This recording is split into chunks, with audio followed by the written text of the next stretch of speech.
সাত সকালে নৌকা ডুবি 30 থেকে 35 জন যাত্রী নিয়ে মাঝ নদীতে উল্টে গেল নৌকা। ভয়াবহ এই দুর্ঘটনায় ব্যাপক ক্ষয়ক্ষতি, মৃত্যু ও নিখোঁজ বহু মানুষ। তবে ভয়াবহ এই দুর্ঘটনাটি কখন, কোথায়, কিভাবে ঘটেছে, এই দুর্ঘটনায় কতজন আহত ও কতজন নিহত হয়েছেন এবং এখনো পর্যন্ত কতজন নিখোঁজ রয়েছেন জানবেন বিস্তারিত ভিডিওতে। তাই অবশ্যই ভিডিওটি শেষ পর্যন্ত দেখবেন এবং আপনি আপনার জেলার নাম ভিডিওর কমেন্ট বক্সে কমেন্ট করে আমাদের জানিয়ে দেবেন। আপনার জেলার নতুন কোনো খবর বেরিয়ে এলে আমরা আপনাকে জানিয়ে দেবো। একটা ছোট্ট অনুরোধ আপনার কাছে, ভিডিওটিতে একটি লাইক করবেন এবং আপনি এই চ্যানেলটিতে নতুন হলে চ্যানেলটিকে সাবস্ক্রাইব করে পাশের বেল বাটনটি বাজিয়ে দেবেন পরবর্তী খবরগুলো সবার আগে দেখার জন্য। মুর্শিদাবাদের রানীনগরে নৌকা ডুবির ঘটনা। সাত সকালে নৌকা ডুবে যাওয়ার ঘটনায় ব্যাপক চাঞ্চল্যের সৃষ্টি হয়েছে। নৌকাটিতে প্রায় 30 থেকে 35 জন কৃষক ছিলেন বলে জানা গিয়েছে। তারা চরের জমিতে কাজের উদ্দেশ্যে রওনা দিয়েছিল। নৌকায় অতিরিক্ত যাত্রী থাকার জন্য এই দুর্ঘটনা বলে প্রাথমিকভাবে জানা গেছে। খবর পেয়ে ঘটনাস্থলে পৌঁছেছেন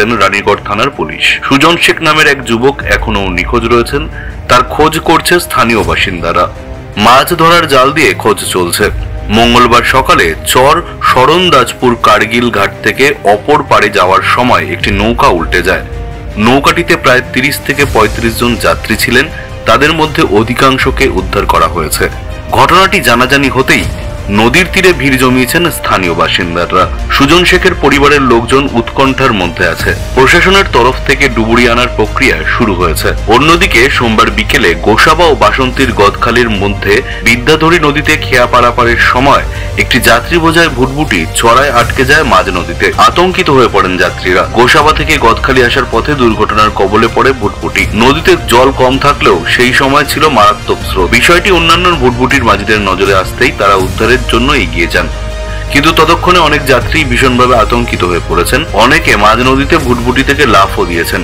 তাদেরকে অত্যন্ত দ্রুততার সঙ্গে ভুটভুটিতে তুলে নেওয়া হয় শেষ পর্যন্ত। দীর্ঘ প্রায় আধ ঘন্টার প্রচেষ্টায় উদ্ধার হন সকলেই। তবে এদিনের এই ঘটনায় তারা কার্যত মৃত্যুকে সামনে থেকে দেখলেন বলে দাবি যাত্রীদের। ভুটভুটিতে অতিরিক্ত যাত্রী নেওয়ার কারণেই নদীর চড়ায় আটকে গিয়েছিল বলে দাবি স্থানীয়দের।